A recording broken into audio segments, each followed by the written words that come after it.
Debbie Webster thought she was ready to face the consequences, but nothing prepared her for how brutally the day would end. It started with Debbie getting ready for court, calm on the surface but clearly terrified underneath. She was still determined to take the blame for Carl's crime, even knowing it could cost her everything. Before leaving, she put Ryan Connor in charge of her hotel, offering final advice that felt more like a goodbye than a business handover. Then Ryan gave her something she wasn't expecting, an envelope from Carl. Inside was the key to her flat. No note, no explanation, just a clear message. He was done. Shaken but stubborn, Debbie decided there was one last thing she needed to do.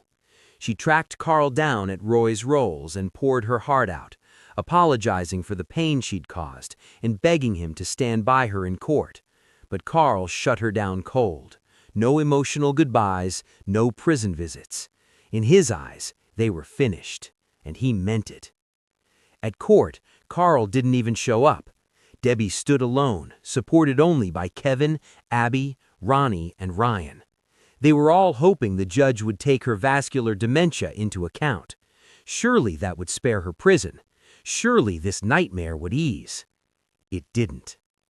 Despite her remorse and her condition, Debbie was sentenced to 2 years and 8 months behind bars. As she was led away, her family watched in tears, powerless to stop it. And that's when things took a terrifying turn. Inside her cell, Debbie's vision blurred. She cried out for help, then she collapsed.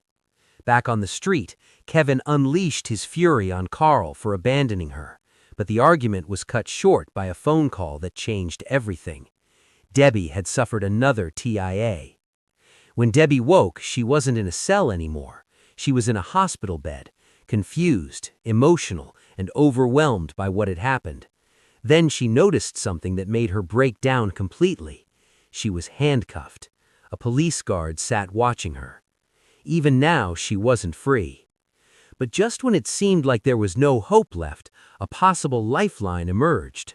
Her lawyer, Adam Barlow, revealed that Debbie's latest TIA could be used to argue for a reduced sentence, a chance at early release, a way out of this nightmare. The problem is Carl. With his anger still burning and resentment running deep, the question isn't just whether Debbie deserves mercy, it's whether Carl will